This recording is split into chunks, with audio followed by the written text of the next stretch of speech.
locked her in the bathroom. That's what happened. Why?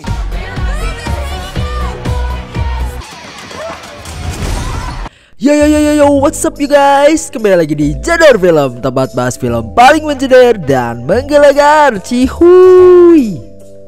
Kembali lagi bersama gue Jajang, dan kali ini gue bakal bahas salah satu film pemersatu bangsa nih.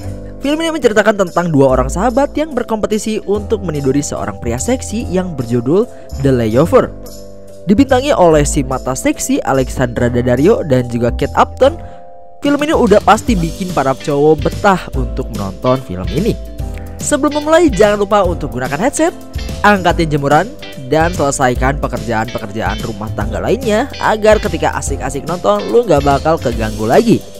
Penasaran sama filmnya? Yuk kita mulai aja alur film The Layover ini.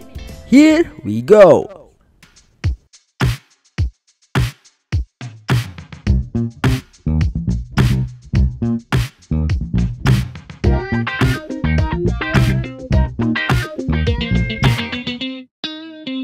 Bercerita tentang dua orang wanita yang bersahabat sejak kecil bernama Kate dan juga Meg.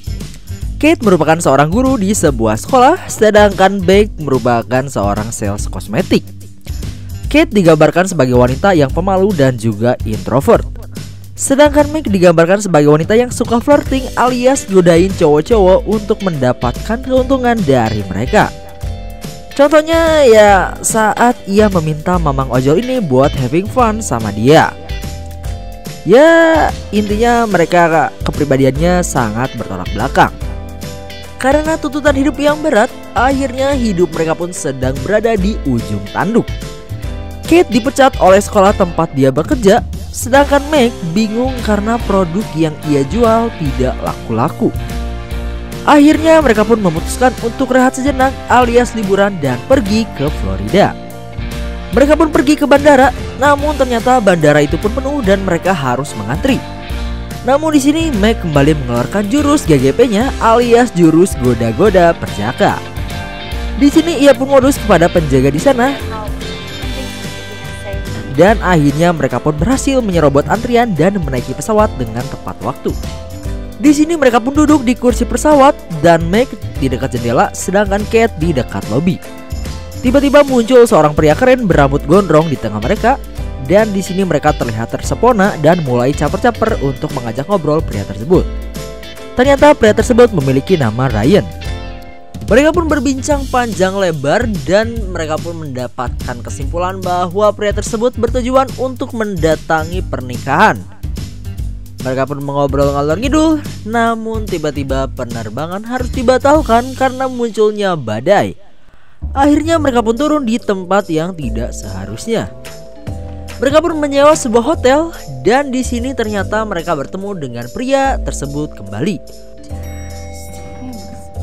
Pria tersebut pun mengajak mereka untuk minum-minum di bar malam itu. Mereka pun bersiaga dengan pakaian terbaiknya. Di pesta tersebut mereka pun menari dan juga berjoget ria. Di sini Meg diajak berkenalan dengan cowok-cowok yang sebenarnya tidak ia tertarik.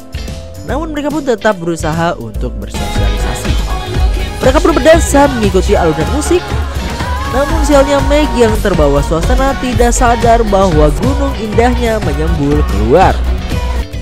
Hal ini dimanfaatkan oleh pria yang ada di sana dan ia pun memotretnya. Mereka pun kembali dan di lift Ryan pun mengajak mereka berdua untuk mencoba balon udara yang ada di kota tersebut esok hari. Mereka pun kembali ke kamarnya dengan saling berdebat dan Meg dan Kate pun sama-sama menyukai Ryan dan mereka pun berkompetisi agar bisa enak-enak bersama Ryan. Meg yang biasanya terlihat cupu mulai terlihat beringas. Keesokan harinya pun tiba dan mereka pun mulai menaiki balon udara. Ternyata di sini Kate memiliki fobia ketinggian, namun ia pun berpura-pura tidak terjadi apa-apa agar tetap bisa menaiki balon bersama Ryan. Setelah lepas landas, ternyata Kate pun mulai panik dan bingung harus melakukan apa. Di sini Ryan pun berusaha menenangkan Kate. Meg yang iri pun berusaha menghibur dirinya dengan memberi sampein dari mamang-mamang penerbang balon di situ. Namun sialnya ketika membuka champagne, ia tidak sengaja mengenai mata dari mamang-mamang tersebut. Dan sialnya lagi, mamang-mamang tersebut memang hanya memiliki satu mata. Akhirnya mereka pun panik dan turun dari balon tersebut secara paksa. Akhirnya rekreasi pun usai dan mereka pun harus pulang dengan perasaan bete. Di sini Ryan terlihat sedikit tertekan dan ia pun ingin beristirahat di kolam renang. Meg dan Kate pun tetap berusaha mendekati Ryan dengan cara ikut nongkrong di kolam tersebut. Meg dan Kate pun berusaha menggunakan pakaian renang terbaiknya. Meg yang siap terlebih dahulu pun pergi dan menunggu Ryan di kolam. Namun bukannya Ryan yang datang malah sekumpulan om-om yang tidak mereka sukai. Di sini Ryan yang tidak nyaman pun akhirnya pergi ke tempat lain dan tiba-tiba Kate pun muncul dengan pakaian renangnya yang ia permak sendiri. Di sini mereka pun langsung bersantai. Lalu di sini mereka pun melakukan kompetisi lompat indah yang langsung dijurikan oleh Ryan. Mereka pun mengeluarkan kemampuan terbaiknya. Namun Meg yang terlalu nekat akhirnya malah mencelakai dirinya sendiri. Meg pun celaka dan matanya terlihat sangat lebam. Dan akhirnya permainan pun selesai. Meg dan Kate pun berbincang di lobi dan tiba-tiba mereka pun melihat Ryan yang ingin pergi bersama Craig, orang yang mengajak Meg mengobrol tadi. Di sini lagi-lagi mereka melakukan hal nekat dengan tiba-tiba ikut nebeng di mobil tersebut agar mereka bisa berdekatan dengan Ryan. Semua dilakukan hanya agar mereka bisa bersama Ryan. Di sini Meg dan Kate pun saling berusaha mendapatkan perhatian Ryan. Kate pun berusaha melakukan flirting kepada Ryan. Meg yang sedikit panas berusaha untuk membuat Kate tertidur dengan memasukkan obat di champagne miliknya. Namun sialnya yang meminum obat tersebut malah Craig dan akhirnya Craig pun mengantuk. Mereka pun menabrak sesuatu hingga mobil Craig pun rusak. Mereka pun akhirnya menginap semalam lagi. Di sini Meg pun bersantai di bar dan Craig pun tiba-tiba datang dan mengajaknya berbincang. Namun setelah berusaha mengobrol panjang lebar, Craig pun memutuskan untuk pergi karena tidak mendapatkan respon yang baik dari Meg. Di sisi lain, Kate pun bertemu dengan Ryan. Di sini mereka bersiuman dan akhirnya mereka pun bercumbu semalaman, alias Ewita.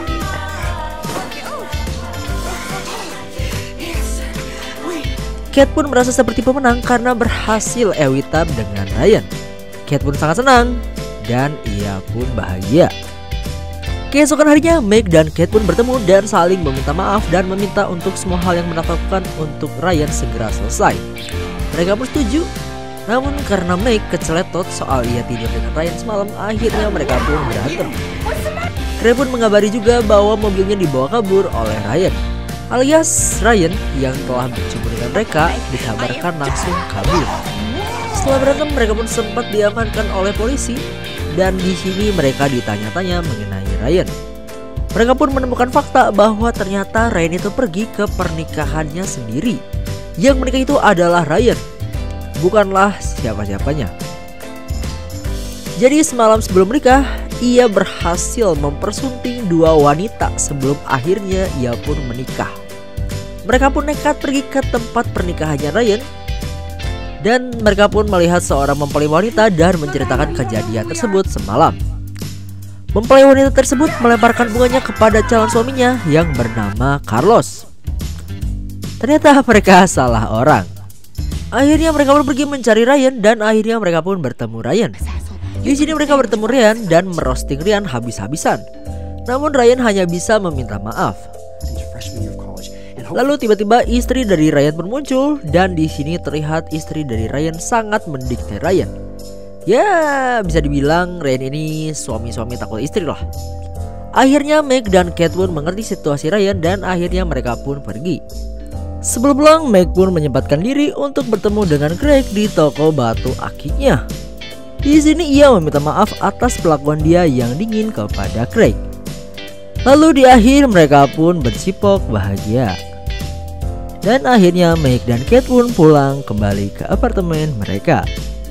Kate pun kembali ke sekolah dan bertemu dengan kepala sekolah di sana. Dan di sini ternyata ia pun salah paham. Ia tidak dipecat, melainkan ia ditawarkan posisi baru sebagai asisten pelatih voli di sekolah. Akhirnya kehidupan Kate pun kembali seperti sedia kala. Dan di akhir Kate dan Mike pun tetap bersahabat selama-lamanya. Dan cerita pun tamat. Well, jujur film ini plotnya agak nggak jelas sih. Cuma ya film ini bagus untuk meningkatkan libido dan birahi. Buat detailnya kita masuk ke reviewnya ya. Film The Leftover yang rilis di tahun 2017 ini merupakan film komedi 17+ yang menurut gua nggak seharusnya dibuat sih. Menurut gua apa ya, ini emang film semi bokep aja gitu. Kayak uploadnya tuh lama terus aneh ya. Walaupun ada beberapa part yang lucu sih. Hal yang menarik untuk ditonton dari film ini sebenarnya cuma ada pada penokohan Alexandra Daddario dan Kate Upton aja sih. Emang film ini tuh cuma ngejual body mereka doang gitu. Ya plotnya kagak ada, kagak jelas. Intinya gue gak merekomendasikan film ini kepada semua orang, tapi gue merekomendasikan film ini buat kalian yang pengen menyempitkan celana ya. Gue sangat merekomendasikan film ini. Di Letterboxd, film ini mendapatkan rating 1,8 dari 5. Sedangkan Jedar Film sendiri akan memberikan film ini rating 2 dari 5. Alasannya adalah karena film ini ya gak jelas aja gitu. Emang target marketnya tuh buat yang suka porno doang. Dan nilai yang dapat diambil dari film ini adalah: janganlah engkau berbuat zina, karena zina dapat membuat hidupmu merana. Anjay. Gue Jajang pamit undur diri. Sampai jumpa. Adios amigos. Buenos Arios. So mungkin segitu aja review dari Oza Channel kali ini. Thanks for watching. Don't forget to like, subscribe. Dan jika lo ingin request film untuk direview, bisa tinggalkan jejak di kolom komentar. And I'll see you in the next video. Thank you.